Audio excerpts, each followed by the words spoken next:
É um assunto que gera discussões, inclusive dentro dos próprios reformados. Nós temos pelo menos duas posições, né?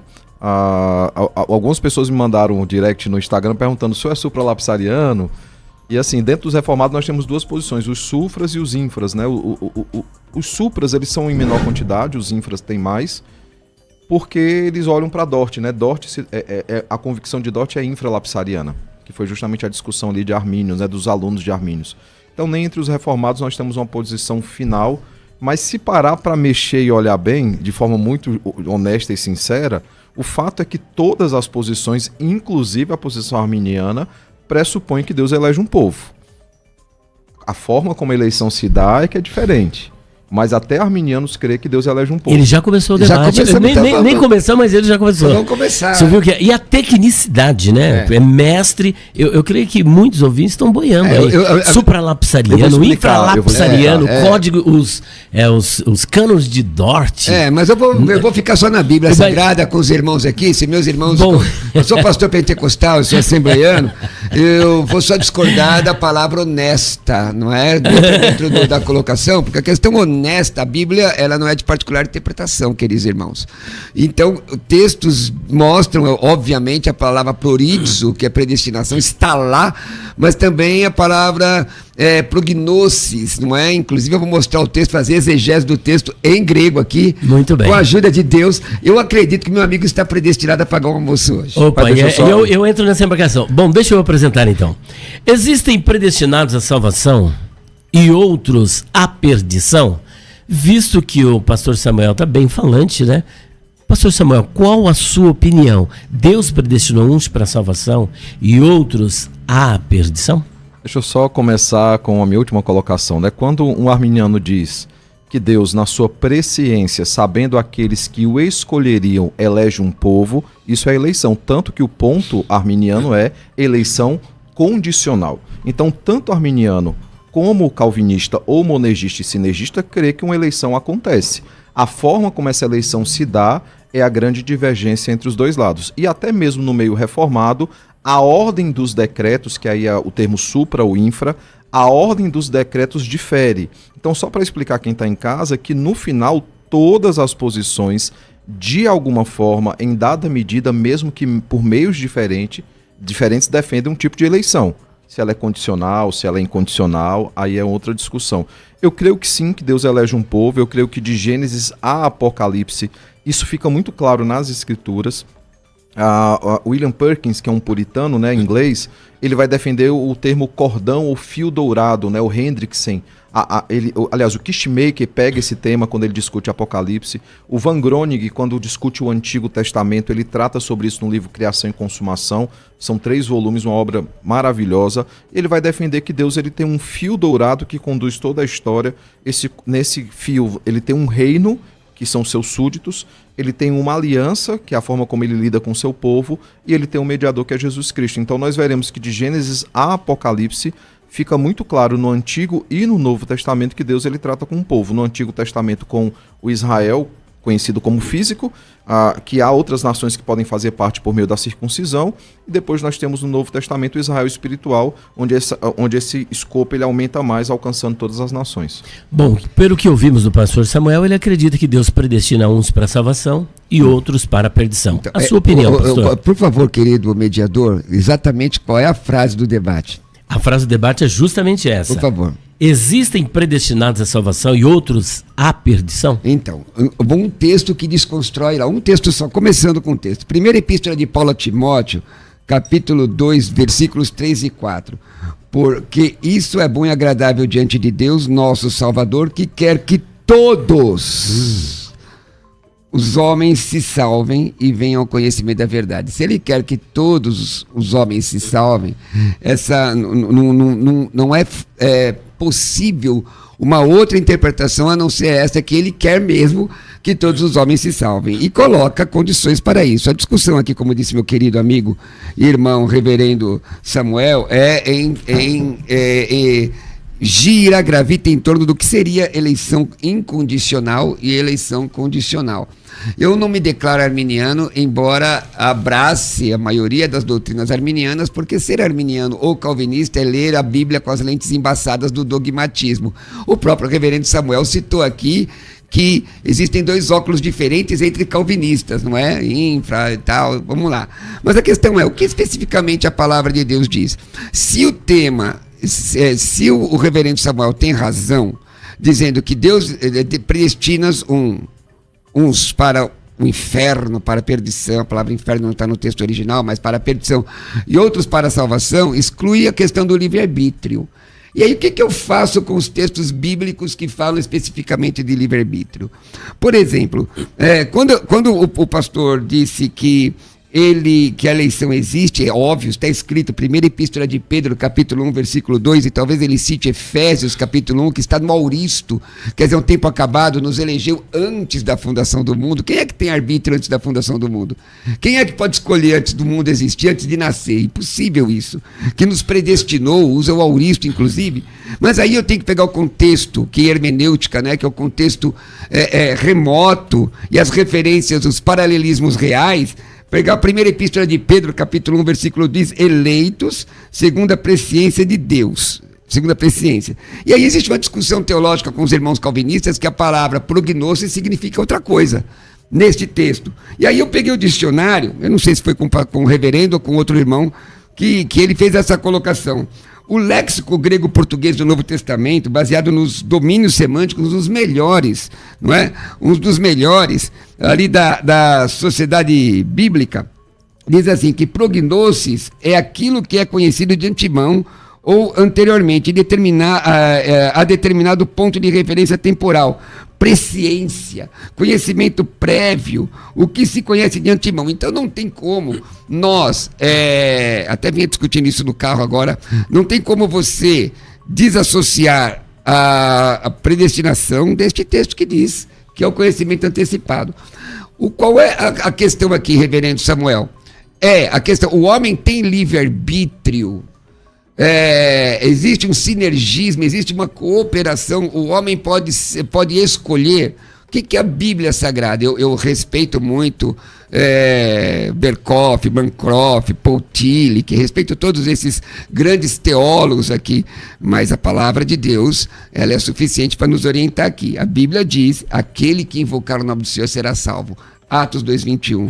A Bíblia diz, Mateus 7:21, nem todo que me diz Senhor, Senhor entrará no reino dos céus, mas aquele que faz a vontade de meu Pai. Então coloca a responsabilidade.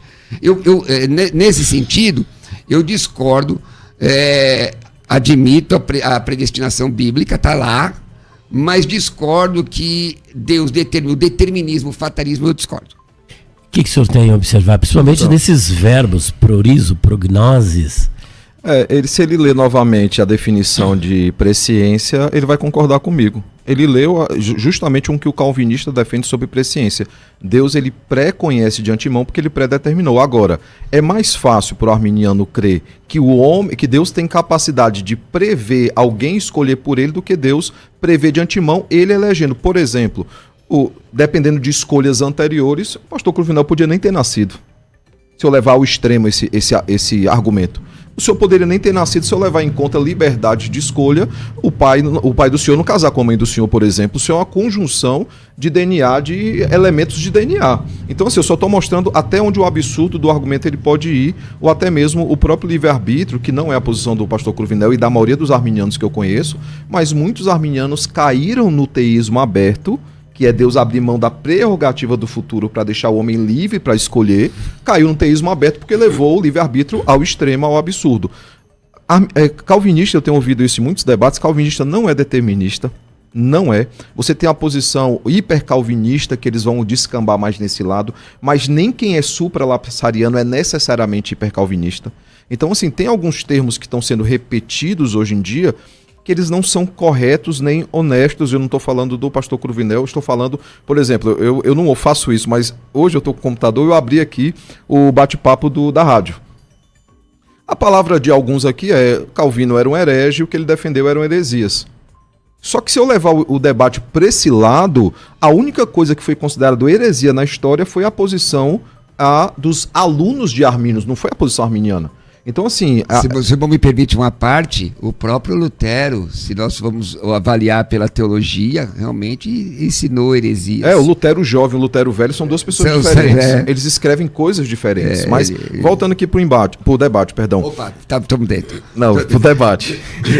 Há vários textos bíblicos, por exemplo, eu gosto muito nesse debate de me ater a João, porque João é sempre muito citado por causa de João 3,16. Deus amou o mundo de tal maneira. Só que aquele amor ali é um amor intencional e um amor salvífico. João está escrevendo na década de 90, ele está escrevendo para uma igreja que não é mais de Jerusalém, mas do mundo inteiro. Essa igreja já se espalhou na grande comissão. E ele deseja então mostrar que a salvação é para todos os povos e não apenas para os judeus. Por exemplo, mesmo João que diz que Deus amou o mundo de tal maneira, João 3,16, ele vai falar no João 3,17 o seguinte: Jesus não veio para condenar o mundo, ele veio para salvar o mundo. João 3,18, aquele que crê não está condenado, o que não crê já está condenado. E aí, para corroborar ainda mais, em João 3,36, ele diz que aquele que não crê no Filho, a ira de Deus permanece sobre ele. O próprio João, por exemplo, quando ele vai falar lá em João 13, verso 1, já o comecinho ali, a preparação para a oração sacerdotal de Jesus, está nos seus últimos momentos ali, um pouco antes de lavar os pés dos discípulos, nós vemos João 13, 1, que diz o seguinte: Cristo, amando os seus, amou-os até o fim. Então percebam, o texto vai dizer, como havia amado os seus que estavam no mundo, amou-os até o fim. Eu e o pastor Cruvinel, nós já debatemos sobre se Deus amou o mundo todo ou não. E ele, quando mediou o debate, ele mediou um debate uma semana, na outra semana nós debatemos no Vejam Só.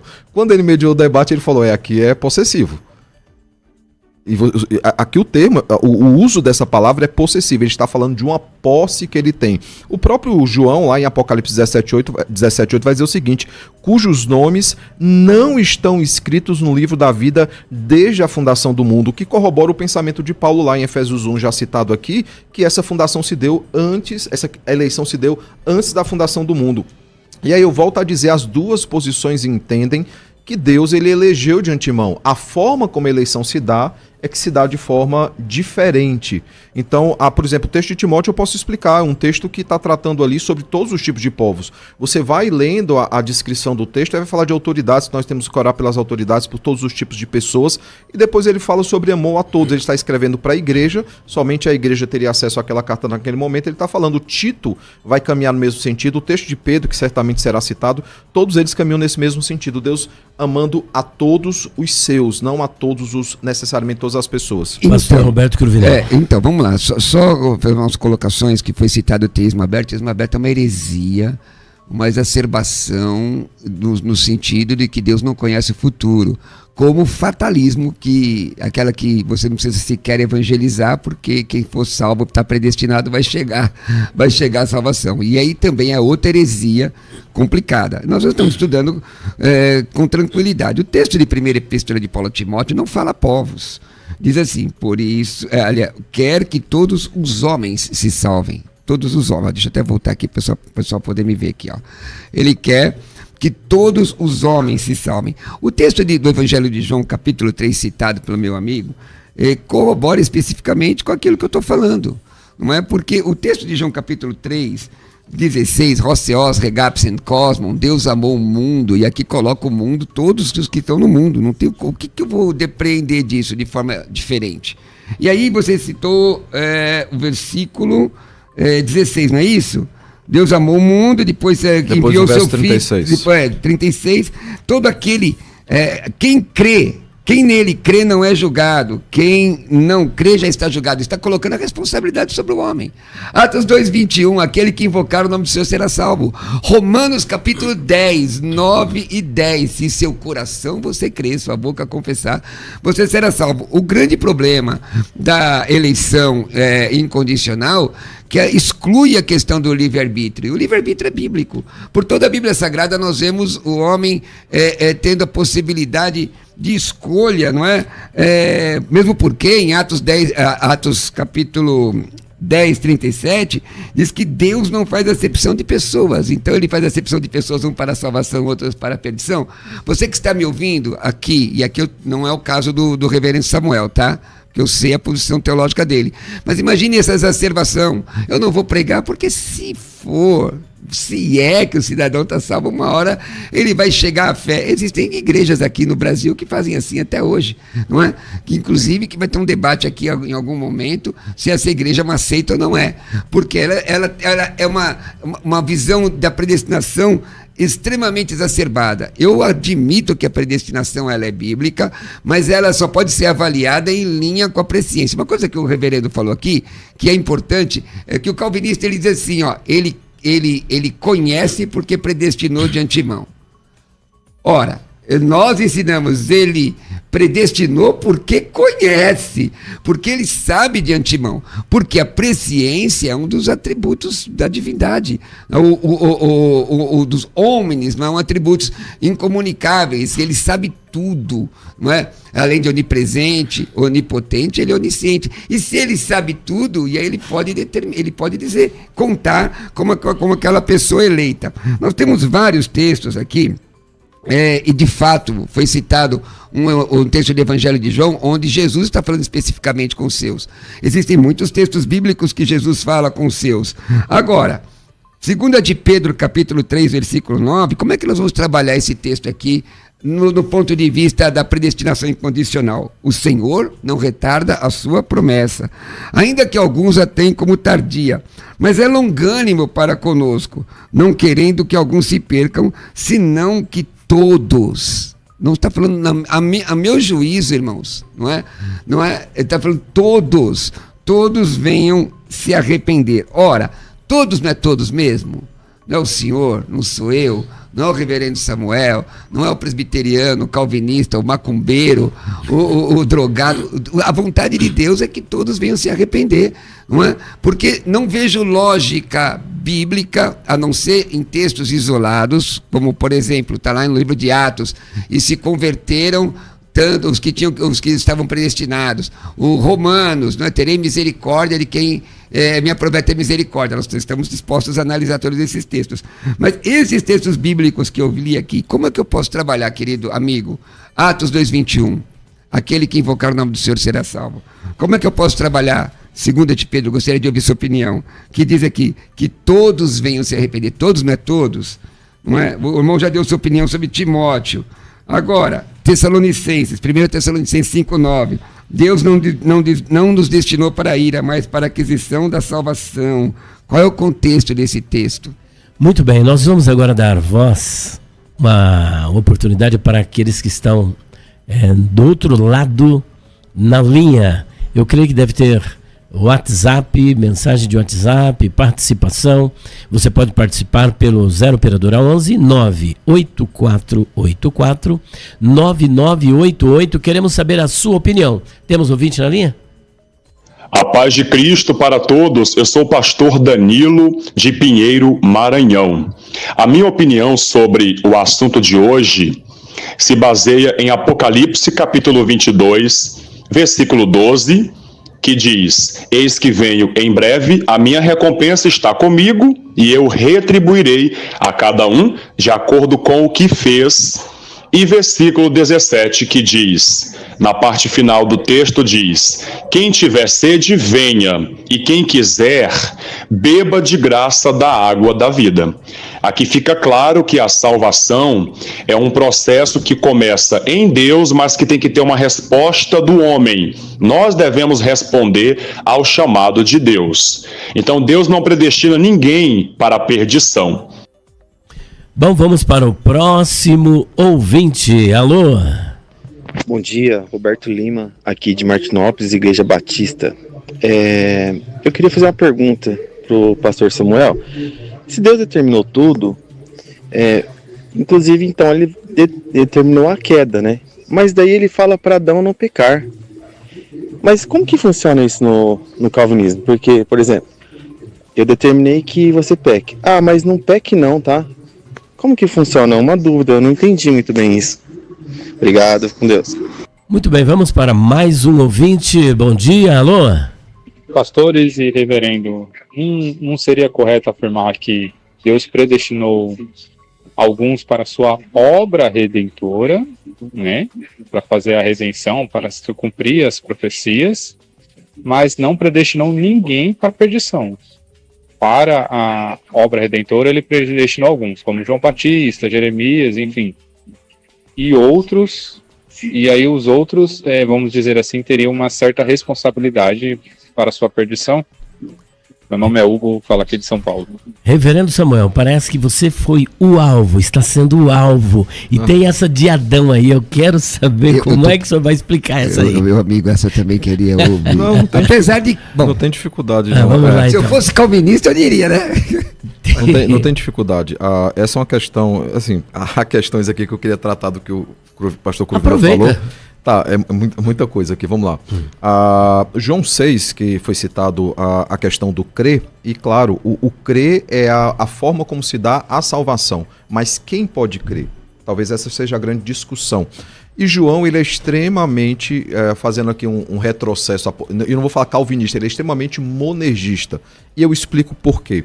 João, ele constrói o argumento dele em cima de que Deus tem um povo, esse povo não está restrito a Israel, ele está em todo o mundo, e essa eleição se dá para aqueles que Deus determinou. Por exemplo, João 6,35, eu sou o pão da vida, quem vier a mim jamais terá fome, quem vier a mim jamais terá sede. Porém, muitos de vós, verso 36, têm me visto, mas não têm crido, porquanto o Pai não enviou a mim. Aquele que o Pai enviar a mim, de modo algum lançarei fora. Veja que João está dizendo o seguinte, que só irá crer aqueles que o Pai enviou ao Filho, e aqueles que forem enviados ao Filho, de modo algum serão lançados fora. Pelo contrário, serão ressuscitados no último dia. João 10 vai dizer, eu sou o bom pastor que dá a vida pelas suas ovelhas. Eu conheço as minhas ovelhas, elas conhecem a mim. João 17, ele na oração sacerdotal, ele vai dizer, Pai, eu não intercedo apenas por este que o Senhor me deu, mas por aqueles que o Senhor ainda me dará, que conhecerá a tua palavra. Então, o tempo todo, João, ele está tratando sobre eleição, o tempo inteiro.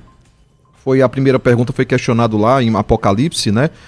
Em relação lá, entre aspas, ao julgamento das obras, né? Ninguém que está em Cristo está condenado. Não há condenação para aqueles que estão em Cristo Jesus. Isso é Romanos 8:1. Vai lá na frente, ainda vai dizer mais. Quem pode nos condenar? É Deus que nos declara justos. Então perceba que o julgamento para entrega de galardões ou coroas é uma recompensa pela caminhada cristã, mas não há no homem em si favor, tanto que Paulo, em 2 Timóteo, o senhor citou 2 Timóteo 2 em diante, né? Eu vou citar um pouquinho antes, que é o começo da discussão, ele vai dizer o seguinte, ó.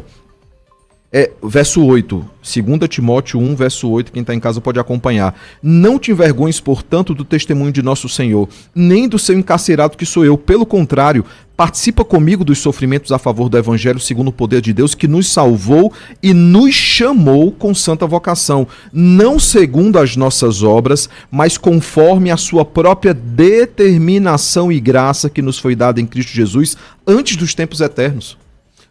Paulo, ele tem uma visão muito clara, isso corrobora com Romanos 8, 28 e 29, que ele fala que ele nos predestinou, ele nos elegeu e ele irá nos salvar no final. Então perceba que que Paulo e João, os dois, sempre defendem essa ordem da salvação, a chamada Ordus Salutis. Para nós calvinistas ou monergistas, a ordem da salvação se dá da seguinte forma: Deus nos regenera e uma vez que nós conseguimos discernir de coisas espirituais, nós somos convertidos por ele. O arminiano vai defender que Deus converte e uma vez convertido o homem diz sim ou não. E por que a posição arminiana ela faz essa mudança na Ordem dos Salutis? Porque é difícil sustentar que alguém regenerado pode dizer não. E esse regenerado que diz não, ele é um regenerado não salvo? Porque o próprio João no capítulo 3, registrando as palavras de Jesus, a conversa entre Jesus e Nicodemos, deixa bem claro, tem que nascer de novo para entender de coisas espirituais. Então João, ele caminha nesse sentido. O texto foi citado de 2 Pedro, né, 3:9. O próprio texto ele já responde, ele está escrevendo à igreja do Senhor, ele diz o seguinte, verso 3:9. Não retarda o Senhor a sua promessa, como alguns a julgam demorada. Aqui ele está tratando dos falsos mestres que diziam que Cristo não iria voltar, que o mundo nunca tinha sofrido juízo, e aí ele vai citar o texto a história de Noé para dizer o seguinte, não, o mundo já foi punido pelo Senhor no dilúvio. Não é o mesmo mundo que sempre existiu. Esse é o argumento de Pedro. E ele vai falar, pelo contrário, ele é longânimo para com quem? Para com todos ou para convosco? Para convosco. Ele está falando de quem? Igreja do Senhor. Ele está falando do povo de Deus aqui, convosco. Ele está escrevendo para a igreja do Senhor. Ele vai falar, não querendo que nenhum pereça, senão que todos cheguem ao arrependimento. Ele está escrevendo a uma igreja que pensa em sair do evangelho. Ele está escrevendo convosco ou conosco, né, referindo-se à igreja. Só uma parte, para eu não perder a minha linha de raciocínio, meu amigo. Se o senhor tem razão disso, então o senhor pode acreditar que dentro da igreja pode se perder a salvação. Porque a primeira epístola de Paulo a Timóteo 4:1 fala sobre a apostasia da fé. E dentro dessa argumentação que você está construindo, que o meu irmão está aparecendo você, né, irmão? Que você está construindo, me dá a impressão que você defende que membros da igreja podem perder a salvação. Não, de forma alguma. Eu não chego... Então, eu estou construindo ainda. O que eu estou dizendo é que nesse momento... Pontuar, me dá essa impressão. Nesse momento... Não, ele está falando do texto de Pedro. Pedro está escrevendo a igreja do Senhor. O convosco amarra isso, e todo o contexto de 2 Pedro, de 1 Pedro, amarra essa questão. Ele está escrevendo para a igreja. Tanto que ele vai falar lá, vocês não eram povo, agora vocês são povo. Na primeira carta, ele vai falar sacerdotes reais. Pois. Então ele está falando da igreja, certo? Inclusive isso é um problema para os católicos, né? Porque o próprio Pedro, que é atribuído a ele ser pedra da igreja, ele fala que a verdadeira pedra é Jesus Cristo. Então os católicos têm um problema muito grande com esse texto aqui de Pedro. Então Pedro está delimitando a ação da carta dele a esse povo específico que é aquela igreja que é objeto da carta. E aí, esses eleitos, né, de antemão, segundo a presciência, é essa igreja eleita, ele está escrevendo aos eleitos do Senhor. E aí o convosco amarra isso e ele está falando, ele não quer que nenhum se perca. É óbvio que Pedro está usando o argumento seguinte, vocês precisam perseverar na salvação, mas lembrando que nós só perseveramos porque ele nos preserva. Paulo vai dizer que aquele que começou a boa obra há de completá-la até o dia de Cristo. Eu podia citar outros textos aqui. Aquela de Adão, por exemplo. Pronto, Deus decretou a queda, mas diz para Adão não pecar. Não é o tema do debate, a gente pode voltar um dia aqui para aprofundar a questão, mas eu confesso que quando eu era mais novo eu tinha essa questão, não com Deus criando uma escolha falsa, né? Deus, ele cria toda a criação é boa. O homem é criado muito bom, ou seja, é uma criação pura, o pecado não existe lá, então ele não é o autor do mal, ele não é o criador do pecado. Porém, ele permite que a serpente venha a tentar os nossos primeiros pais. E aí há um contraponto do primeiro Adão e do segundo Adão. O primeiro Adão é tentado no jardim e ele é derrotado pela serpente. O segundo Adão, que é Jesus Cristo, é tentado no deserto e ele é vitorioso. Ele é obediente ao Senhor. Ele não cai na conversa de Satanás. Mas voltando para lá, a grande questão é o seguinte, a queda, ela tinha que acontecer. E eu explico por quê. Isso é um argumento de vários teólogos, inclusive Agostinho aprofunda isso, mas o Sproul traz isso de forma brilhante. Com a queda, nós conhecemos o Deus Filho. Com a queda, existe um Redentor. Com a queda, existe um povo separado por Deus. Então, a queda manifesta para nós, tanto de forma visível, de forma encarnada, a segunda pessoa da Trindade, como atributos de Deus que talvez não fossem conhecidos se não fossem pela queda. Essa resposta, ela é satisfatória? Ela não é, mas dos dois lados o arminiano vai ter que explicar por que a queda aconteceu, porque da mesma forma que ele disse assim, mas Deus, ele deixou o homem livre então para escolher, e isso é uma consequência, isso fere a soberania de Deus, porque querendo ou não, pode dar margem ao argumento do chamado plano B. O plano B, e eu sei que nenhum de vocês creem dessa forma, é o seguinte, Deus, ele foi pego de surpresa, ele não imaginava que o homem fosse pecar, e para isso então ele entra numa crise de consciência, ele precisa providenciar um redentor. Isso é negado no texto de Efésios, capítulo 1, porque Deus sabe, porque a questão é a seguinte, posso então? Eu gostei da honestidade dele, ao tentar lidar com esta incongruência e atribuir a meia-culpa para os arminianos. Traduzindo, a pergunta do irmão não tem resposta. Porque é incongruente. Deus decreta e depois diz não peque. Ora, não, se ele já sabia, é ilógico. Se ele já sabia que ia pecar, que ia acontecer tudo, por que falando não peque? Exatamente. Agora, para fechar... Só fazer uma observação. Agora... Aqui é um debate contra os áudios e contra os dois, né? Não. Porque ficou a resposta. O 20, ele fez uma pergunta. Mas a resposta Samuel, do reverendo Samuel... Eu gostei da honestidade. Mas foi dogmática, foi profundamente dogmática. E, amém, eu entendo isso. Isso termina com o senhor para a gente fazer o break. Não, porque eu tinha um bocado de coisa para falar, inclusive da Ordem de Saúde. Isso, mas Aí o que acontece? Deus não é incoerente. Eu vejo questões assim, às vezes na teologia, que são tão profundas, e não é o seu caso, reverendo Samuel, estou falando no âmbito geral, tão profundas que vem cheirando a enxofre de tão profundas que são. Não é? Aqui é uma crítica minha, uma crítica. Às vezes as coisas, por exemplo, Adão era hermafrodita, e o camarada olha lá no texto da Bíblia, homem e mulher os fez, não é? Não é o caso. A questão lógica aí, Deus criou o homem, deu uma ordem. Oh, é simples, é como o caso de o buraco da agulha era o quê? O que era o buraco da agulha? Que tem lá, Lucas cita, mas Lucas era médico, então tem gente que faz... Pastor, mas eu estou fazendo só uma alusão geral. Mas deixa eu só lembrar o começo, a minha resposta. No começo eu falei o seguinte, isso é tema para um outro debate, sim, porque a resposta ela é mais profunda. Tá bom. Agora eu quis trazer ao ouvinte uma questão bem simples. Por que então Deus não impediu a queda? Porque essa é a próxima pergunta. E eu entendo que Deus fez tudo puro, tudo santo, e que ele não é o autor do mal, ele decretou todas as coisas de tal forma que ele não é o autor do mal, e o homem é responsável pelos seus pecados. Deus é soberano, na sua soberania, a soberania de Deus, aprove a Deus, e quem sou eu para discutir, dar livre-arbítrio ao homem. Isso não mexe com a... Isso nós concordamos. Adão e Eva tinham livre-arbítrio. Olha Eles só, tinham livre-arbítrio, mas depois da queda o homem não tem mais. Agora, o irmão fez uma colocação aqui, bom, aí eu vou mostrar que tem. Depois da queda, no Antigo Testamento, até o Apocalipse, nós vamos ficar aqui até 3 horas da tarde, mostrando textos bíblicos, textos dizendo que o homem tem. Agora observa, a ordem da salvação, Ordos Salutis. Eu debati com um colega nosso, me fugiu o nome, Tiago Naruzzi, homem de Deus, discuti, até foi um debate... Ele vinha hoje para dar um abraço no senhor, mas teve um imprevisto, não conseguiu vir. Homem de Deus. Aliás, irmão, você que diz que o calvinista não é crente, vigia, irmão. Quem salva é Cristo. Que diz que arminiano não é crente, você não seja carnal, não. Vamos ser espiritual. Qual é... o irmão disse que são os arminianos que invertem, mas eu acho que é a Bíblia que coloca dessa forma. Marcos 1,15. O tempo, primeira mensagem de Jesus, o tempo está cumprido, o reino de Deus está próximo. Arrependei-vos e crede no Evangelho. Mas eu disse, mas a regeneração vem antes, então vamos tirar João 1,12. Diz, mas todos quantos o receberam, quem é que disse? Deu-lhes o poder de serem feitos filhos de Deus. Você recebe para ser filho de Deus. Aos que creem no seu nome. Aí eu pergunto, um verbo, ele tem tempo, modo e voz. Tempo, modo e voz. Qual é o tempo? Qual é o modo? Qual é a voz? Voz ativa, voz passiva e voz média. Ativa, o sujeito realização. A média, ele realiza sobre si. A passiva, ele sofre a ação do agente da passiva lá do predicado.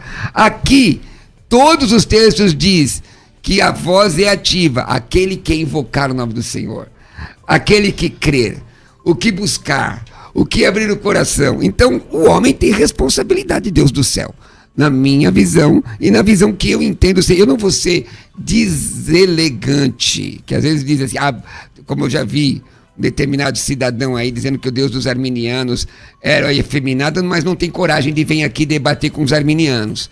Não é? Que diz, é porque eu leio Bíblia. Aí eu digo, ele sabe ler a Bíblia? Ele entende? Porque a Bíblia diz isso aqui. Óbvio, nossos dogmas, existem dogmas arminianos que são complicados de engolir. Por isso que eu não me declaro arminiano. Né? Agora, esse texto aqui mostra, a meu juízo, né? E graças a Deus eu só debato com amigos meus, a meu juízo, a ordem da salvação é arrependimento e regeneração, não regeneração e arrependimento, senão o homem não teria livre-arbítrio. Aí nós vamos entrar no outro debate.